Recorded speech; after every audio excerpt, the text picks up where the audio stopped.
안녕하세요. 시온님 영상을 보면서 알게 된 것들이 많아 이렇게 무료 상담을 신청하게 됐습니다. 사실 만난 기간이 한 달밖에 안 돼서 재회라고 하기에도 뭐하지만 재회라면 재회일까요?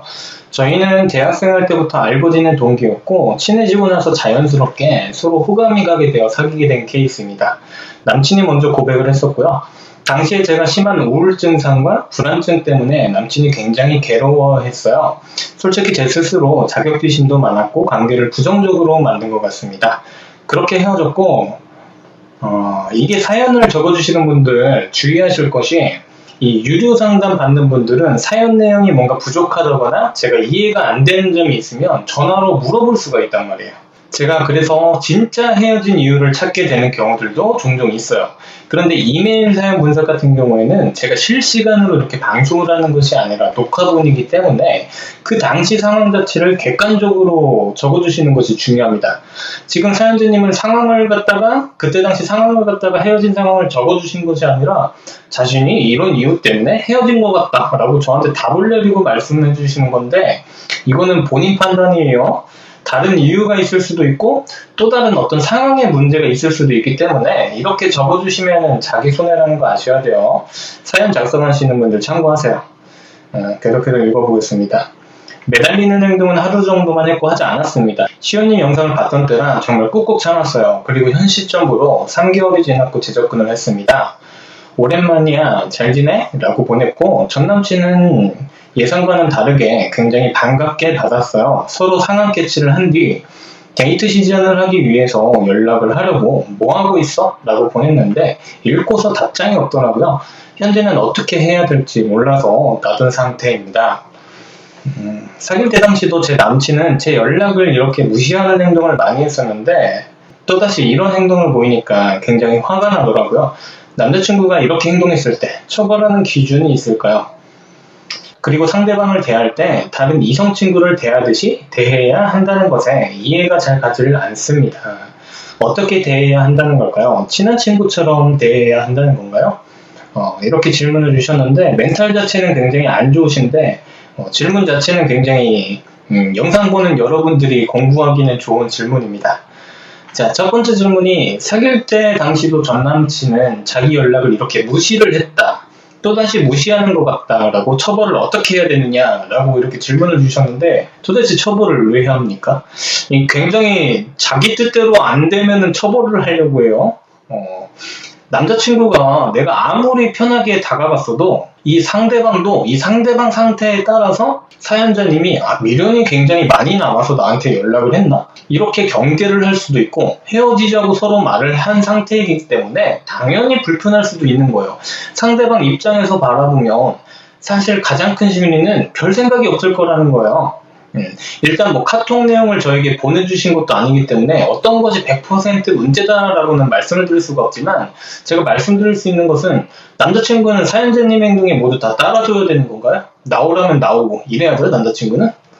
사연자님 입장에서는 자신을 무시했다고 생각할 수도 있지만 사실 남자친구 입장에서는 사연자님의 말에 답장을 할까 생각을 하다가 딱히 할 말도 없고 그래서 연락을 잠시 미루다가 딴 일을 보러 갔을 확률이 훨씬 더 높아요.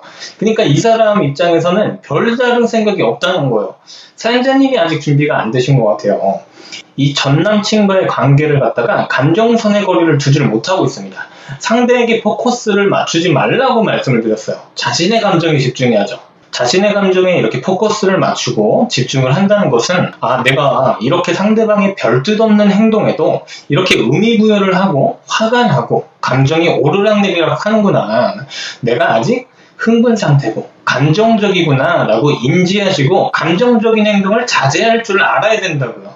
상대방이 이런 별뜻 없는 행동에 처벌이니 뭐니 굉장히 화가 나 있고 흥분이 되어 있는 상태죠. 이거를 인지를 하느냐 못하느냐는 굉장히 커다란 엄청난 차이를 낳게 됩니다. 사연자님은 본인 감정에 집중을 하고 계시지 못한 것 같아요. 처벌을 낼 일이 아닙니다. 대체 처벌이란 말은 어디서 듣고 온 거예요?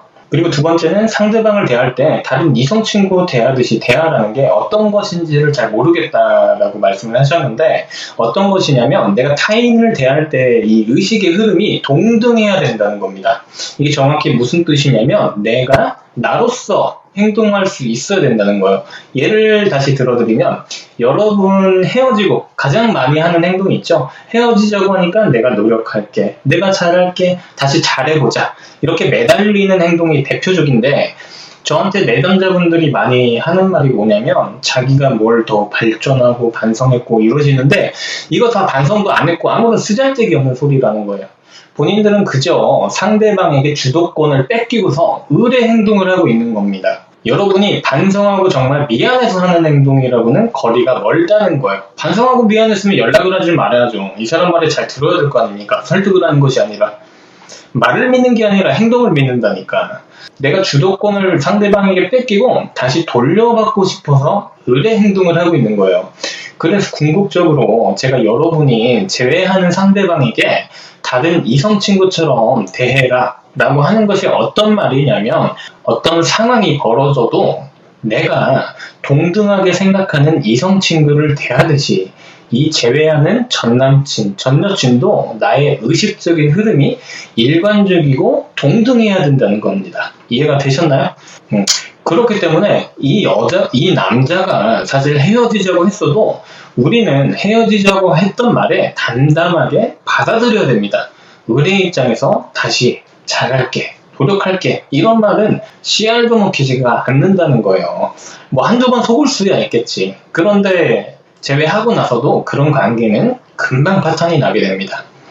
자, 질문사항은 여기서 끝이고, 카톡 내용이라도 좀 보내주셨으면 정확히 어떤 게 문제이고 이런 게 분석이 가능해서 언제 접근해 보시라고 얘기도 해드렸을 텐데, 다음부터는 상담 받으실 때는 좀 더 철저히 준비해서 보내주시길 부탁드립니다.